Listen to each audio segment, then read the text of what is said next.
need a green light, you know we just go. Keep it 100, you already know. Thousands of grams of grams. What is up, everybody? It is your boy Farai. Thank you once again for tuning in to another video, man. Hope you're doing well. In today's video, we're going to be covering some Pro Tools mixing. I know a lot of people have been waiting for that, waiting to see how we can get some work done in Pro Tools. As you can see, the error messages are just stacking up, you know. Shout out to all the Pro Tools users out there. Just joking, man. But yeah, man, if you really want to use Pro Tools, I think Pro Tools is a great door. I think that if you want to do commercial work, if you want to work in commercial facilities, this is definitely the door that is going to be found in every studio across the whole world. I've got it in my studio. I personally use FL Studio simply because of workflow. I think all doors sound great because I get great mixes. All right, doesn't really matter. If you gave me Reaper, I would figure out how to use Reaper. All right, if you gave me Audacity, I think I might leave, but you know, just joking. But yeah, man, let's get straight into it. So this is from the future vocal effect using a kind of rendition of Seth Fogen's vocal chain. So really cool. Definitely go check out Seth's Sound on Sound article.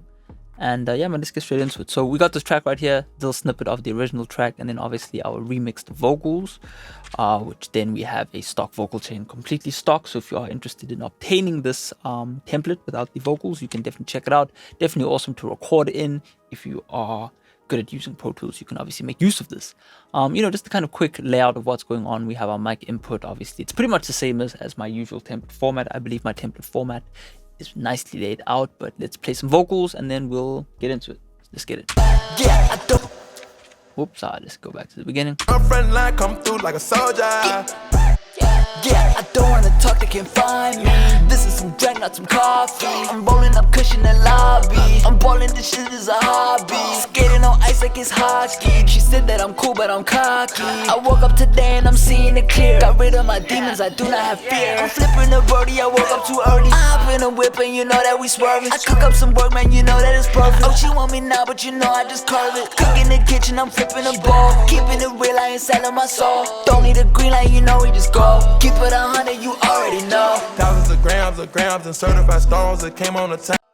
Pretty cool, nice and simple and sweet, man. As you can see, a lot of stock plugins going on. I think Pro Tools does definitely have a nice batch of stock plugins, so really cool. But yeah, man, just to kind of get back to our format, we've got our microphone input, obviously important. You know, that's the way I like to record. This is going to be your designated microphone recording zone. You can duplicate this if you want. I know some people like to record differently, but this is the way I've been doing it. And basically, if I wanted to record my main vocals, I would then have the output of the mic input channel going into the vocal chain. If I wanted to record some doublers, I could just go click on doublers and then I'll be recording into the doubler chain, right? This makes it really easy to monitor with certain different types of vocal chains, but then have the ability to then post recording. So let's just say I had recorded, let's see if I remember my shortcuts right here, but let's just say I recorded some audio, there was some audio there. Post recording, I could then obviously just drag it into the doubler channel, right? Let's just say I had recorded a doubler or an ad-lib. I could then just record it into there, and then the output of the green channel would then correspond to what I'm monitoring, right? So for example, all my main vocals I can then drag into here. I've made two because obviously sometimes you want to comp your vocals, you can duplicate these tracks. It's really easy to duplicate in Pro Tools, just duplicate, and then you'd have your different vocals, right? You could drag it in there and then obviously monitor back Don't wanna talk, they can't find. and have it sound exactly the same. So for example, let's say I had recorded the whole thing, right? Post recording, I'm just going to drag it into the main vocal channel and I'm going to be able to listen back to that. I could then also, for example, add auto-tune, right? Obviously I had auto-tune on the dry stem, so I didn't add auto-tune, but you'd be able to add auto-tune to here or to either of these channels right here. And then you could even route this to one of the green channels if you like, but that's for a whole different video. Let's get straight into the kind of chains and what we have going on. Obviously we've got the place where our vocals will sit. We've got our beat channel where you'll add your beat. We've got our vocal chain, vocal bus, etc. But on the right, we have our sound effects. All sorts of cool effects. I definitely think it's important to have your effects. The sense for the effects over here. Okay, I am working a bit fast, but for those who are general Pro Tools users, you should know what is going on. Okay, this is not a joke. I'm not one of these beginner channels. Okay, if you want me to do a beginner video, I can do that. But we're getting straight into it. So as you can see, we've got a reverb send, and this reverb send basically sends to each one of these reverb channels right here. Right, so these are our SFX. So if I wanted to boost the reverb some more, This is some drink, not some coffee. I'm rolling up cushion. and let's just say I wanted a bit more hall reverb, right? What I could do is I could just adjust this one. This is some drink, not I get a really nice kind of sound. So you can mix and match kind of like the CLA sphere, whatever the plugin is called. We're kind of doing that manually here. We also have then obviously our delays, right? So we've got some cool swing delays going on.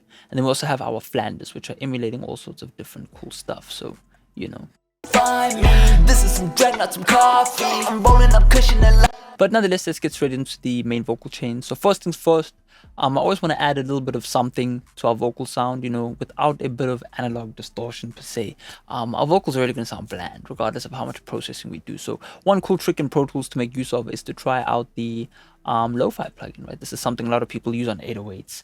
They may use it on the vocals, but the trick, right, all the avid users know is to just add 0.1% of either the distortion or the saturation. You could add a little bit of both, but this thing gets nasty quickly, so 0.1% is doing something really interesting to the vocal sound. So that's something I really enjoy using. I think it sounds great. Find me. This is some dread, not some coffee. I'm rolling up cushion and love.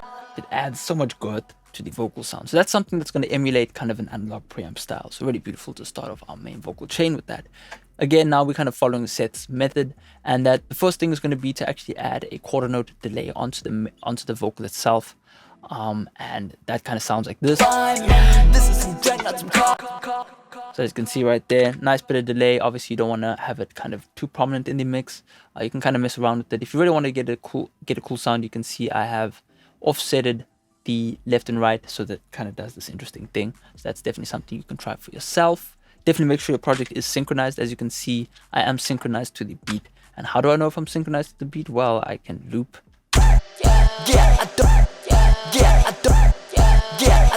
We are synchronized, okay? Easy and simple.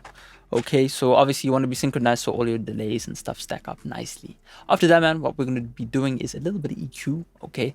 I'm going to start off my mix with a little bit of reductive EQ in this case. Really just getting rid of all the gunk. As I said, every door is the same, and I'm going to be sticking to the same theory regardless of what door we're working in. We're attacking the same thing. And really what I'm doing is just getting rid of some of the low MIDI gunk that I don't like, and then again just trimming away some of the kind of harsh stuff that I don't like. Simple and sweet, really clean sounding EQ. After that, we do our first bit of compression. In this case it's de-essing, and this is quite an interesting plugin to use. It de-esses quite a lot even if you have the range set to the least value, so you definitely don't want to go overboard. I see a lot of people doing a lot of de-essing. You don't really need to do much. You don't need to stack up de-esses, none of that. I think de-essing once, doing your reductive EQ once is going to give you an overall nice clean cut sound. Yeah, I don't want to talk, they can't find me. This is some dread, not some coffee. I'm rolling up cushion and lobby. A hobby, skating on ice. So, you know, there you go. It's pretty much doing the least amount of de-essing that you could possibly do, and that works, right? If you do have frequencies that are kind of popping out, you could either do manual automation or you could do some reductive EQ, as I have done right there. Simple and sweet.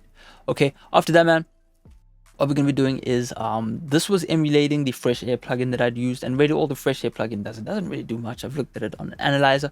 All it really does is boost the top end a little bit, and I just made use of this EQ again to reduce some more stuff I didn't like, and then I just did this cool kind of analog thing. The cool thing about this Pro Tools plugin in particular is that it's kind of still emulating a bit of an analog style EQ, so as you can see, strange things happen when you boost over the top. So as you can see, we either get a slight boost that's not perfect.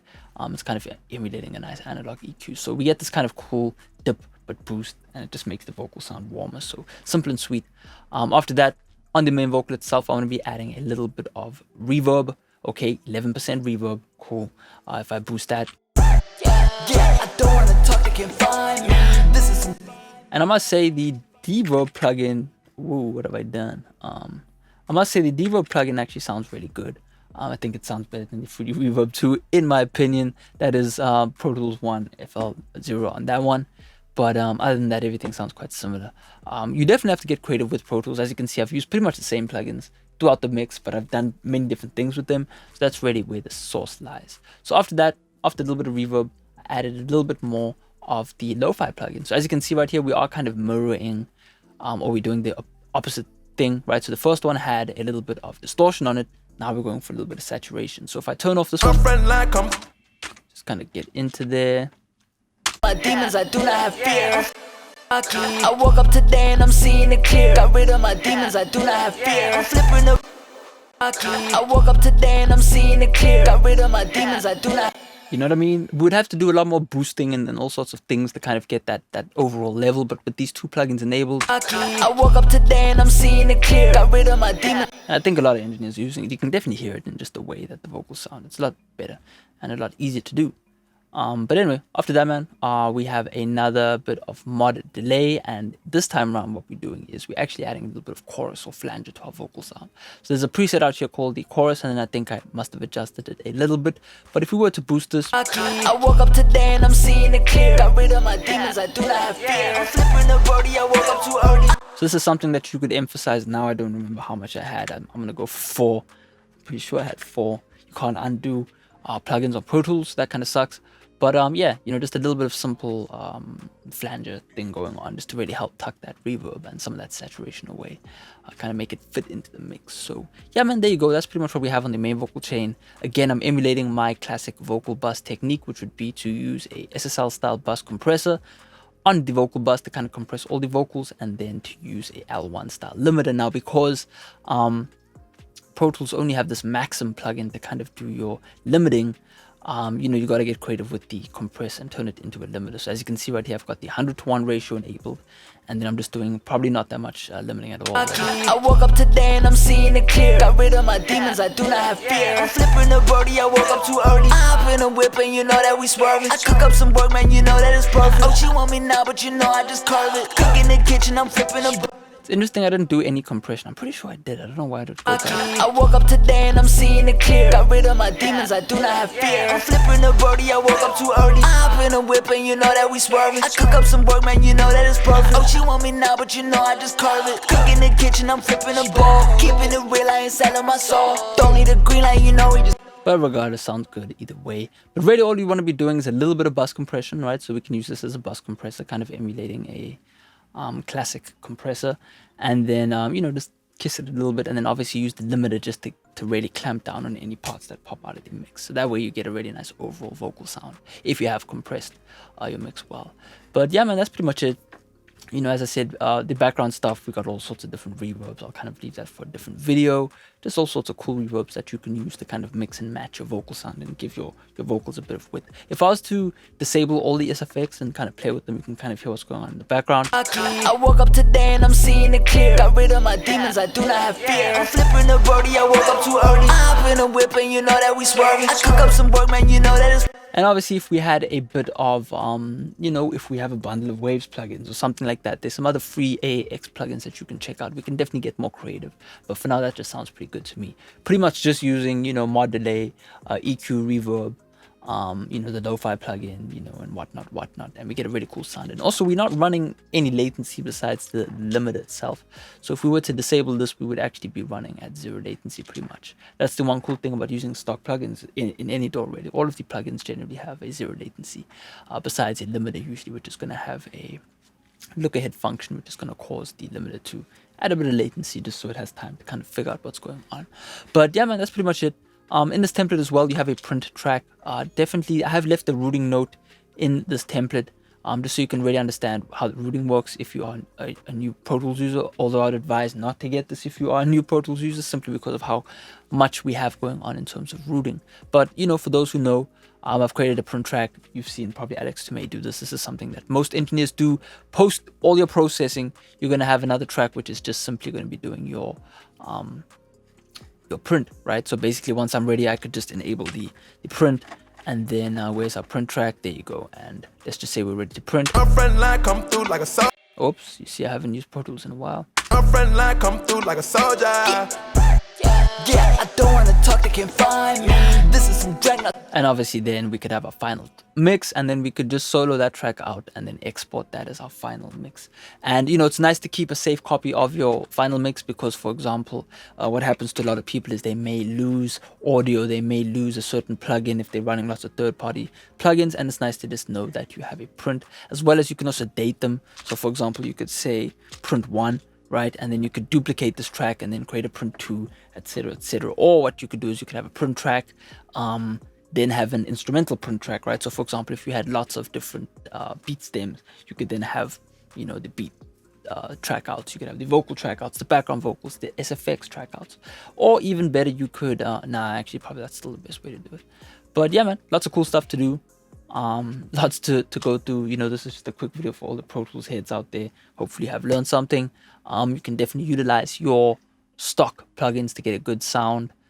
Pro Tools is definitely fun to use. You don't need to invest too much other than your monthly subscription. If you are someone who likes to use Pro Tools and you want your clients to kind of see you as more professional, then this is definitely a cool option. I need to get my renaming better. But yeah, man. So yeah, that's pretty much what I can give you in this video. Definitely make sure to smash that like button, subscribe. If you want more Pro Tools videos, say so below and I'll look into it. But with that being said, I'll check out next time. Peace out.